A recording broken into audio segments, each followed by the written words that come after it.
Hey everybody! It's October, so you know what that means. Trick-or-treating, dressing up, parties, free food. October also means that it's a prime time to start playing games that are of the more horror variety.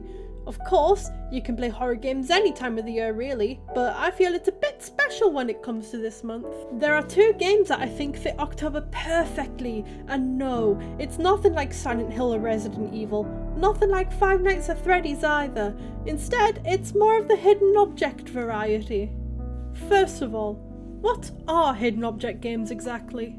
For those who do not know, hidden object games are more on the casual side of things. They usually consist of exploring different areas, picking up items and solving puzzles as you go. The thing that makes a hidden object game shine though is where you, the player, search through something known as hidden object scenes in order to find one specific item to help you progress. Usually to help us on our way through the story, and the hidden object scenes are a hint button, a journal, cutscenes, and in some cases a strategy guide. What I find great about hidden object games is that even though it states it can be single player, you can sit next to someone and try and find the items together. My sister and I used to sit next to each other with my laptop, and because my laptop is a touchscreen, we would poke the screen when we found an item or something. It was pretty fun and made for some great moments together.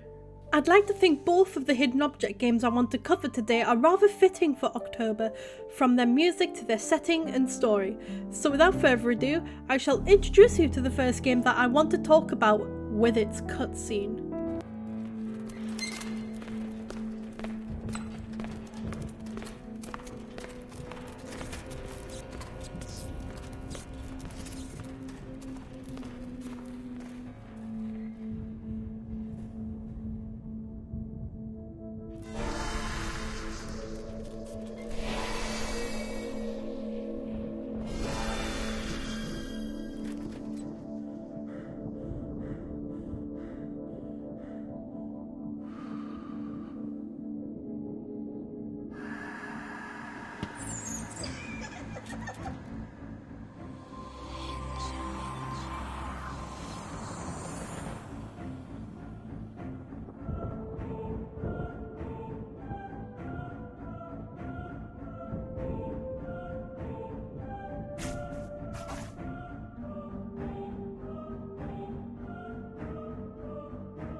Sacred Terror Angelic Night released as a collector's edition on Steam in 2011, 15th of June specifically, and you start as someone who wakes up in what seems to be in some sort of derelict hospital. What happened here? Where is everyone? What is going on exactly? It is only after an encounter with a girl known as Angel do you really know what's going on, and Angel's stepmother is to blame. Don't worry, she will help you in one way or another while you explore the areas in the game and try to fix everything that happened before the events of the game. There is a description on Steam and it is quite long, so I don't really want to mess it up. I will just show it on the video itself. It is a decent description if anything. If you have an old PC or laptop, then good news. You will be able to run this game no problem. It also has widescreen support. What I noticed though is that you can't run it on 1920 by 1080, so it might make a nice box if you don't pick the widescreen option. I can still play it boxed though, so I don't really mind. What I do mind, however, is when I use my second screen for something, and even with the borderless option on, it minimises itself. I guess that's what I get for playing a game from 2011 though. For those who regularly play hidden object games, you may have noticed that some games might have the option for fast travel. Yeah, this one doesn't. Why fast travel though when you can travel through the areas while listening to the gorgeous music the game has to offer? I love just going around the areas or listening to the music while scouring the hidden object scenes. It makes the game really relaxing, even with its dark premise. Oh, by the way, this game is insanely cheap on Steam. While it does not have any achievements whatsoever on Steam, it does have trading cards to boost that sweet Steam level. I do suggest you pick it up if you want a cheap game that has an entertaining story, decent puzzles, and beautiful scenery, with added music making it the cherry on the top. Oh, and just before I forget, the version you get on Steam includes an in-game strategy guide, wallpapers, and an extra chapter. How cool is that? You can also get this game physically on Amazon, but it seems to be much more expensive. Meanwhile, you can also get a demo on the official Big Fish Games website, along with the option to purchase it from there.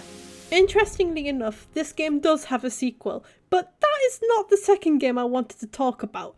The second game has a more modern setting compared to Sacra Terra, and a story that made me feel rather tense.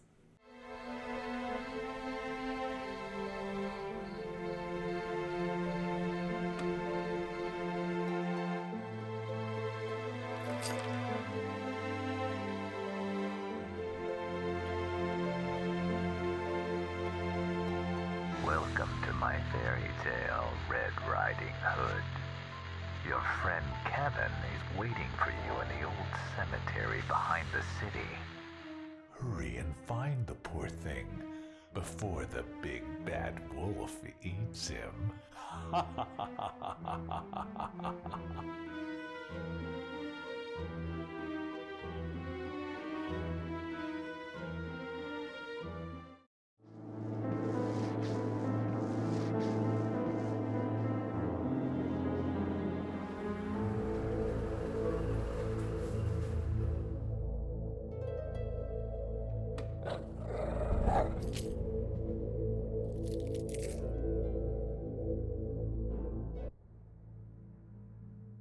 A long titled game with another long description on Steam.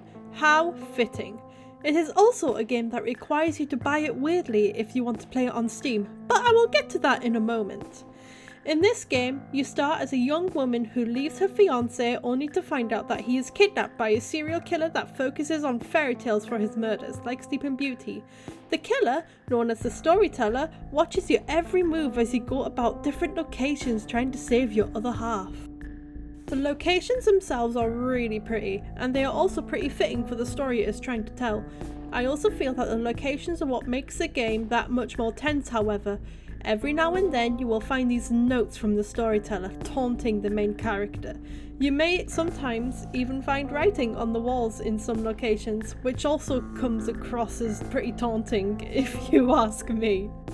Just like Sacra Terra, this game focuses on some aspects that fit October perfectly. The music complements the scenery and the setting really well, and the story has a few twists. The game even creeped me out a little bit, and that was something I didn't really expect from a hidden object game out of all things. Trust me, if you do end up going for this one, you wouldn't want to miss out on the ending. Also, just like Sacra Terra, this game has that same problem with having dual monitors.